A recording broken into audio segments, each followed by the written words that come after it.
MI computer की online classes में आप सभी का फिर से स्वागत है। जैसा कि आज का चैप्टर है आपका कंप्यूटर की पीढ़ियां, जनरेशन ऑफ कंप्यूटर। पीढ़ियां क्या होती हैं इसके बारे में बात की जाती है। तो पीढ़ियों में इसका मतलब क्या होता है, पीढ़ियां क्या होती है, मुख्य उद्देश्य हमारा क्या होगा जानना, पीढ़ियां क्या होती है। पीढ़ियों के बारे में आज हम जानते हैं कि पीढ़ियां क्या होती हैं। पीढ़ियां मतलब जैसे कि हम हैं और हमारे पिताजी हैं और पिताजी के पिताजी हैं, मतलब कि एक के बाद एक जनरेशन बनती चली आई, एक के बाद एक पीढ़ी चलती चली आई। फिर आने वाले समय में हमारे बच्चे होंगे, फिर उनके बच्चे होंगे जो आने वाले समय में, ठीक। तो इस तरीके से पीढ़ियां बनी हैं, मतलब कि क्या है, एक सीरीज बन गई है। पिता थे हमारे और उनसे उनके पिता भी थे, इस तरीके से एक सीरीज बनती चली आई। तो यहाँ पर कंप्यूटर की पीढ़ियों में भी एक सीरीज बनी है और उस सीरीज के आधार पर उस कंप्यूटर से ही और भी कंप्यूटर बने हैं। उस सीरीज से क्या हुआ है, कंप्यूटर से ही और कंप्यूटर बने हैं। तो वहां पर इसके बारे में बात की जाती है। तो आपको आज बात करने जा रहे हैं आपसे हम जनरेशन ऑफ कंप्यूटर की। जनरेशन ऑफ कंप्यूटर में सबसे पहले बात की जाती है जनरेशन की। जनरेशन का अर्थ होता है पीढ़ी। पीढ़ी की बात करते हैं तो पीढ़ी कब से कब तक चली है उसके बारे में बात की गई है। फिर अगला कॉलम है स्विचिंग डिवाइसेस का। स्विचिंग डिवाइसेस का मतलब कि ऐसी डिवाइसेस जो पावर के रूप में इसमें प्रयोग की जाती हो, ऐसी डिवाइसेस इस पीढ़ी में पावर के रूप में प्रयोग की गई हो। फिर अगली बात की गई है स्टोरेज डिवाइस। स्टोरेज डिवाइस का मतलब जो प्रथम पीढ़ी के कंप्यूटर थे उसमें डेटा रखने के लिए किस प्रकार की डिवाइस का प्रयोग किया गया है। फिर अगली बात करते हैं स्पीड की। जो प्रथम पीढ़ी के कंप्यूटर थे उसकी स्पीड क्या थी या वो किस गति से कार्य करते थे। अगली बात की जाए ऑपरेटिंग सिस्टम। प्रथम पीढ़ी के कंप्यूटर का ऑपरेटिंग सिस्टम क्या था। ऑपरेटिंग सिस्टम का मतलब ये होता है, आज के समय में जैसे आप विंडो का प्रयोग करते हो, विंडो एक प्रकार का क्या है, अब आपका ऑपरेटिंग सिस्टम है, जैसे विंडो 7 है, विंडो 10 है, विंडो एक्सपी है, विंडो 2003 है, विंडो 16 है, इस तरीके से। तो ये आपके क्या है, ऑपरेटिंग सिस्टम है। फिर उसके बाद बात की जाती है कि क्या है, लैंग्वेज। जो प्रथम पीढ़ी के कंप्यूटर थे वो किस भाषा पर कार्य करते थे, वो किस भाषा पर कार्य करते थे। उसके बाद बात की जाती है मशीनी भाषा या बाइनरी भाषा, ये लिखा हुआ है यहाँ पर। इसकी बात करते हैं तो प्रथम पीढ़ी के जो कंप्यूटर थे किस भाषा पर कार्य करते थे। तो सबसे पहले बात की जाती है प्रथम पीढ़ी के कंप्यूटर कब से कब तक अस्तित्व में रहे हैं। सबसे पहले बात मैं बता दूं, कहीं ना कहीं बुकों में अलग आपको मिलेगा, 2 से 4 साल का डिफरेंस मिलेगा।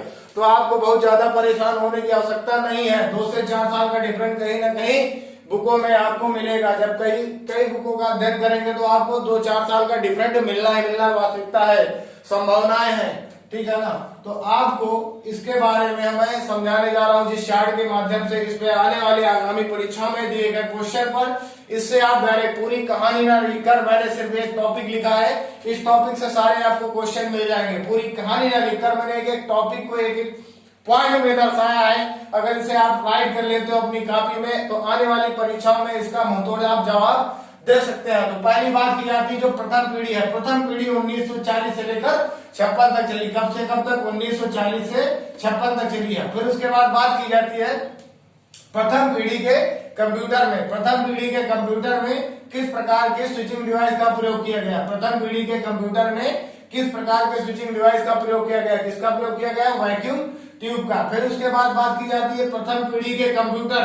प्रथम पीढ़ी के कंप्यूटर में डेटा रखने के लिए, प्रथम पीढ़ी के कंप्यूटर में डेटा रखने के लिए, प्रथम पीढ़ी के कंप्यूटर में डेटा रखने के लिए किस प्रकार की स्टोरेज डिवाइस का प्रयोग किया गया। तो स्टोरेज डिवाइस आपकी क्या होगी, मैग्नेटिक ड्रम। प्रथम पीढ़ी के कंप्यूटर में डेटा रखने के लिए स्टोरेज डिवाइस का प्रयोग किया गया। कौन सी स्टोरेज डिवाइस थी, मैग्नेटिक ड्रम। फिर उसके बाद बात की जाती है प्रथम पीढ़ी के कंप्यूटर। प्रथम पीढ़ी के कंप्यूटर के कार्य करने की गति क्या थी। प्रथम पीढ़ी के कंप्यूटर के कार्य करने की गति क्या थी, आपके सामने स्पीड लिखा है, स्पीड के नीचे लिखा हुआ है मिली सेकंड। प्रथम पीढ़ी के जो कंप्यूटर कार्य करते थे वो मिली सेकंड पर कार्य करते थे। फिर अगली बात की जाती है प्रथम पीढ़ी का ऑपरेटिंग सिस्टम क्या था, या पूछा जा सकता है प्रथम पीढ़ी के कंप्यूटर किस ऑपरेटिंग सिस्टम पर कार्य करते थे। तो आपको बताना है आंसर, प्रथम पीढ़ी के कंप्यूटर बैच ऑपरेटिंग सिस्टम पर कार्य करते थे। आपको इस चार्ट में ऐसा समझाया गया है कि आप क्वेश्चन आंसर भी हल कर सके और इसकी पूरी डिफिनेशन भी आप पढ़ सके। तो आपसे बात की जाती है प्रथम पीढ़ी के कंप्यूटर किस ऑपरेटिंग सिस्टम पर कार्य करते थे, बैच ऑपरेटिंग सिस्टम पर। फिर बात की जाती है आपसे पूछा जाता है प्रथम पीढ़ी के कंप्यूटर किस भाषा पर कार्य करते थे। तो प्रथम पीढ़ी के कंप्यूटर किस भाषा पर कार्य करते थे, मशीनी भाषा या बाइनरी भाषा, जिसको 0 और 1 से निरूपित किया जाता है, दर्शाया जाता है। तो इसे आप समझ गए होंगे। तो प्रथम पीढ़ी के बारे में मैंने समझाया है, इसे आप अच्छे से रट लीजिए, समझ लीजिए और एक एक क्वेश्चन का आप जवाब दे सकते हैं। जैसे मैंने आपको समझाया ऐसे ही आपको पढ़ना होगा। फिर अगली बात करते हैं द्वितीय पीढ़ी कब से कब तक चली। तो जो दूसरी पीढ़ी थी आपकी 1956 से 63 तक चली। कब से कब तक? 1956 से 63 तक चली है, मतलब 1956 में स्टार्ट हुई है, 1963 पे इसमें समापन हुआ है या यहाँ तक चली है। तो बात करते हैं द्वितीय पीढ़ी के स्विचिंग डिवाइस की बात। द्वितीय पीढ़ी की स्विचिंग डिवाइसेस क्या थी? पावर के रूप में प्रयोग किया जाता था इसका। तो इसका क्या था? दूसरी पीढ़ी स्विचिंग डिवाइस ट्रांजिस्टर था। दूसरी पीढ़ी की स्विचिंग डिवाइस क्या थी? ट्रांजिस्टर थी। अब एक बात और मैं कंफ्यूजन दूर करना चाहूंगा, आपसे डायरेक्ट क्वेश्चन पूछेगा कि दूसरी पीढ़ी में प्रयोग की जाने वाली डिवाइस कौन सी थी, ऐसे भी पूछ सकता है। तो आप स्टोरेज में देकर केवल डिवाइस ही पूछेगा तो डिवाइस में आपका आंसर क्या होगा? ट्रांजिस्टर होगा। ऐसे भी क्वेश्चन पूछा जा सकता है। तो आप क्या बताओ कि दूसरी पीढ़ी में स्विचिंग डिवाइस प्रयोग कौन सी की जाती थी? ट्रांजिस्टर किया था। फिर उसके बाद बात की जाती है दूसरी पीढ़ी में डेटा रखने के लिए किस प्रकार के स्टोरेज डिवाइस का प्रयोग किया जाता था। तो आपका आंसर क्या होगा? मैग्नेटिक कोड टेक्नोलॉजी का। इस टेक्नोलॉजी का प्रयोग करके हम डेटा को रख सकते थे। स्टोरेज डिवाइस आपकी ये थी दूसरी पीढ़ी की। दूसरी पीढ़ी के कंप्यूटर की गति क्या थी, या दूसरे पीढ़ी के कंप्यूटर किस गति पर कार्य करते थे? तो आपका आंसर होगा माइक्रो सेकेंड। आपका आंसर क्या होना चाहिए? Micro second. दूसरी पीढ़ी के कंप्यूटर किस गति पर कार्य करते थे? आपका क्या आंसर होगा? Micro second. फिर उसके बाद बात की जाती है दूसरी पीढ़ी के कंप्यूटर किस ऑपरेटिंग सिस्टम पर कार्य करते थे? ऑपरेटिंग सिस्टम क्या था? Multitasking time sharing operating system था। आपका क्या था ऑपरेटिंग सिस्टम दूसरी पीढ़ी का? Multitasking time sharing operating system था। फिर उसके बाद बात की जाती है दूसरी पीढ़ी के कंप्यूटर किस भाषा पर कार्य करते थे? दूसरी पीढ़ी के कंप्यूटर किस भाषा पर कार्य करते थे? असेंबली भाषा। किस भाषा पर? असेंबली भाषा। बात की जाती है दूसरी पीढ़ी के कंप्यूटर किस भाषा पर कार्य करते थे? असेंबली भाषा। बाकी भाषाओं के बारे में मैं आगे आने वाले चैप्टर में अच्छे से और बताऊंगा कि भाषाएं क्या होती हैं, इसके बारे में बात करेंगे। पर आपको ये जानना है कि दूसरी पीढ़ी के कंप्यूटर किस भाषा पर कार्य करते थे? असेंबली भाषा पर। फिर अगली बात की जाती है जो दूसरे के बाद में तीसरी पीढ़ी आती है, जो तृतीय पीढ़ी है 1964 से 71 तक थी। 1964 में स्टार्ट हुई, इसका समापन या प्रचलन कहां तक था? 1971 तक। फिर बात की जाती है दूसरी पीढ़ी के कंप्यूटर किस डिवाइस पर कार्य करते थे या किस स्विचिंग डिवाइस पर कार्य करते थे?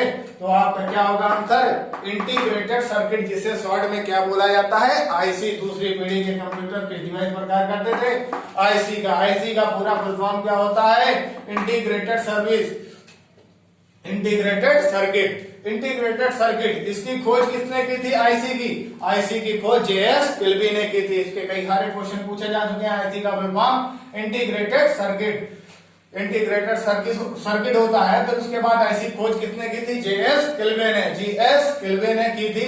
फिर उसके बाद बात की जाती आईसी किस पदार्थ की बनी होती थी? आईसी किस पदार्थ की बनी होती थी? तो किसकी बनी होती थी? सिलिकॉन की ये आपकी आईसी बनी होती थी। ये भी क्वेश्चन पूछा जा चुका है। आपको बताया मैंने तीसरी पीढ़ी में कौन सी डिवाइस प्रयोग की जाती थी? IC integrated circuit. ये डाउट में आ रहा है, मैंने पूरी तरीके से आपको क्लियर कर दिया। फिर बात की जाती है तीसरी पीढ़ी के कंप्यूटर में किस प्रकार से डेटा रखा जाता था, किस या बोला जा सकता है किस स्टोरेज डिवाइस में डेटा रखा जाता था। तो वो आपकी टेक्नोलॉजी कौन सी थी? वो आपकी मैग्नेटिक कोर टेक्नोलॉजी ही थी। कौन सी टेक्नोलॉजी थी? मैग्नेटिक कोर टेक्नोलॉजी के आधार पर इसमें डेटा रखा जाता था स्टोरेज डिवाइस के रूप में। आपको समझ में आ गया होगा। फिर बात की जाती है तीसरी पीढ़ी के कंप्यूटर किस गति पर कार्य करते थे? तीसरी पीढ़ी के कंप्यूटर नैनो सेकंड गति पर कार्य करते थे। आपसे क्वेश्चन पूछा जा सकता है कि तीसरी पीढ़ी के कंप्यूटर किस गति पर कार्य करते थे? तो आपका जवाब होगा तीसरी पीढ़ी के कंप्यूटर नैनो सेकंड की गति पर कार्य करते थे। फिर बात की जाती है तीसरी पीढ़ी के कंप्यूटर और का ऑपरेटिंग सिस्टम क्या था, तीसरी पीढ़ी के कंप्यूटर का ऑपरेटिंग सिस्टम क्या था? तो ऑपरेटिंग सिस्टम क्या था आपका? Real time operating system, real time operating system. तो ऑपरेटिंग सिस्टम का नाम क्या था? Real time operating system. फिर उसके बाद बात करते हैं तीसरी पीढ़ी। तीसरी पीढ़ी के कंप्यूटर की भाषा क्या थी? तीसरी पीढ़ी के कंप्यूटर की भाषा क्या थी? जो तीसरी पीढ़ी के कंप्यूटर की भाषा थी आपकी फोर्ट्रान, कोबोल, फिर उसके बाद आदि, मतलब फोर्ट्रान, कोबोल आदि। उसके बाद शॉर्ट में यहाँ पर लिखा है HLL। HLL का मतलब होता है हाई लेवल लैंग्वेज, उच्च स्तरीय भाषा। कहने का सीधा मतलब ये है कि जो तीसरी पीढ़ी के कंप्यूटर है वो आपके उच्च स्तरीय भाषा पर कार्य करते थे। समझ में आ गया होगा आपको। फिर उसके बाद बात करते हैं, अगली बात आती है जो चौथी पीढ़ी आई है। चौथी पीढ़ी का प्रचलन कब से कब तक रहा है उसकी बात करते हैं। जो चौथी पीढ़ी थी, चतुर्थ पीढ़ी, 1971 से वर्तमान, मतलब जो प्रेजेंट में समय चल रहा है उसकी बात करते हैं। 71 से वर्तमान थे। यहाँ पर बड़े पैमाने पर इंटीग्रेटेड सर्किट या माइक्रो प्रोसेसर का भी प्रयोग किया गया है। कहने का मतलब आईसी के साथ साथ, इंटीग्रेटेड सर्किट के साथ साथ आजकल माइक्रो प्रोसेसर का भी प्रयोग किया गया। तो ये आपकी कौन सी थी? चौथी पीढ़ी की डिवाइस बोल सकते हैं या तो स्विचिंग डिवाइस। फिर बात करते हैं चौथी पीढ़ी के कंप्यूटर में किस प्रकार से डेटा रखा जाता था। तो वहां पर आपका आंसर क्या होगा? सेमीकंडक्टर मेमोरी या विंचेस्टर डिस्क में डेटा रखा जाता था। तो ये आपका था चौथी पीढ़ी का स्टोरेज डिवाइस। फिर बात की जाती है चौथी पीढ़ी के कंप्यूटर किस गति पर कार्य करते थे। चौथी पीढ़ी के कंप्यूटर पिको सेकंड गति पर कार्य करते थे। किस गति पे कार्य करते थे? पिको सेकंड गति पे कार्य करते थे चौथी पीढ़ी के कंप्यूटर। फिर बात की जाती चौथी पीढ़ी के कंप्यूटर का ऑपरेटिंग सिस्टम क्या था। चौथी पीढ़ी के कंप्यूटर का ऑपरेटिंग सिस्टम क्या था?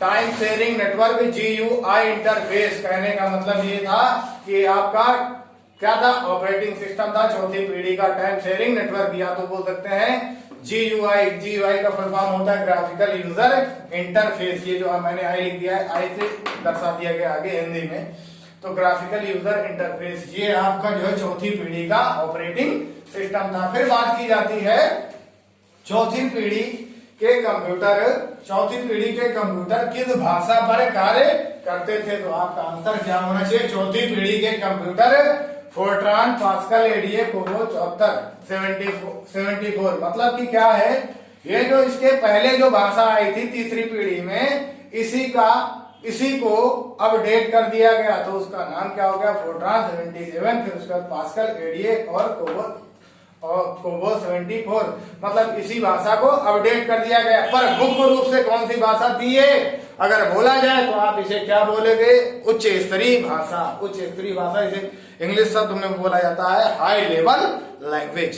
फिर उसके बाद बात की जाती है पांचवी पीढ़ी की। पांचवी पीढ़ी मतलब वर्तमान से आगे तक चलने वाली पीढ़ी। वर्तमान से आगे तक चलने वाली पीढ़ी कौन सी है आपकी, उसके बारे में बात करते हैं। वर्तमान से लेकर आगे तक जो चलने वाली पीढ़ी है उसके बारे में बात की जाती है। सबसे बड़े पैमाने पर इंटीग्रेटेड सर्किट, मतलब मुख्य रूप से यहाँ पर किसकी भूमिका होती है कंप्यूटर में? आईसी की। किसकी होती है? आईसी की भूमिका होती है। इसे बोला जाता है इंटीग्रेटेड सर्किट, ये आप ना भूलें। फिर बात की जाती है पांचवी पीढ़ी में स्टोरेज डिवाइस।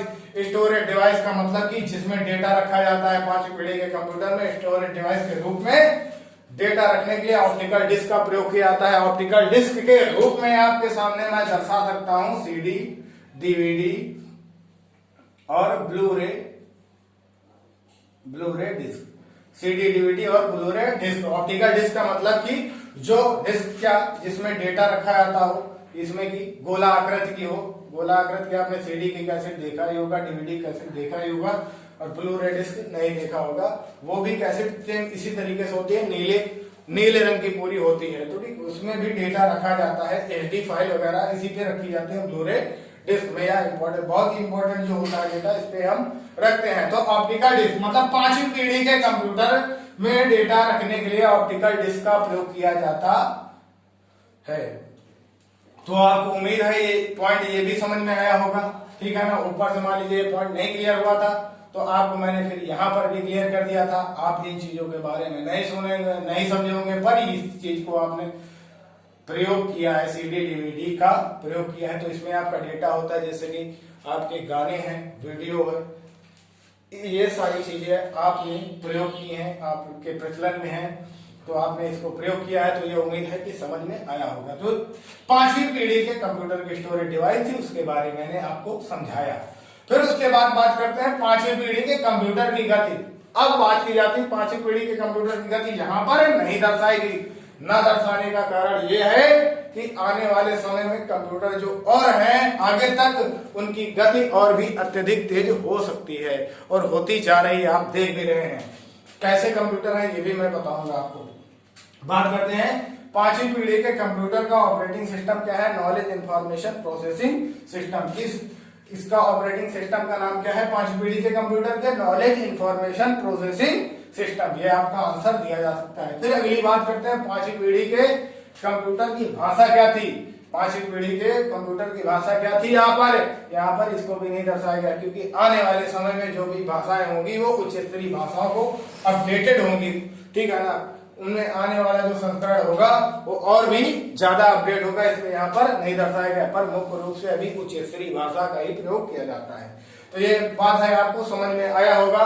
फिर उसके बाद में एक मुख्य पॉइंट है 5वीं पीढ़ी में, इसमें हमने दर्शाया नहीं है बोर्ड पर उसके बारे में मैं आपको समझाने जा रहा हूं, ध्यान सुनिएगा। जो 5वीं पीढ़ी के कंप्यूटर हैं वो AI पर आधारित है। A और I का मतलब होता है आर्टिफिशियल इंटेलिजेंस। क्या होता है? Artificial intelligence. आर्टिफिशियल इंटेलिजेंस का मतलब होता है कृत्रिम बुद्धिमत्ता। कृत्रिम बुद्धिमत्ता का अर्थ यहाँ पर क्या होता है कि वे कंप्यूटर जो मानव के ठीक मानव की तरह कार्य करते हो। जैसे कि आप कौन से कंप्यूटर है? रोबोटिक्स कंप्यूटर, मतलब रोबोट क्या है? मानव की तरह कार्य करता है। आजकल आपने कंपनियों में देखा होगा, बड़ी बड़ी फैक्ट्रियों में देखा होगा, रोबोट का प्रयोग करके ठीक मानव के तरीके से वो कार्य करते हैं। तो ये आपके किस प्रकार कंप्यूटर हुए? 5वीं पीढ़ी के कंप्यूटर। तो उम्मीद है आपको कंप्यूटर की पीढ़ियों के बारे में अच्छे से समझ में आया होगा। तो पीढ़ियों के बारे में मैंने हर एक एग्जाम्पल को आपको अच्छे से दर्शाया है, इसे आप अच्छे से नोट कर लीजिए। आप देख रहे हैं पूरे बोर्ड पे ये सारी चीजें मैंने लिख दी है। इस चार्ट को आप अच्छे से अपनी कॉपी में नोट कर लें और नोट करके इसे आप अच्छे से रीड राइट करें। इससे आपको बेहतर आने वाली परीक्षाओं में बेहतर से बेहतर क्वेश्चन जो मिलेंगे उन क्वेश्चन को आप आसानी से सॉल्व कर सकते हैं। अगर कहीं आपको किसी भी पॉइंट्स में दिक्कत आती है या समझने में दिक्कत हो रही है तो आप दिए हुए कॉन्टेक्ट नंबर पे संपर्क कर सकते हैं।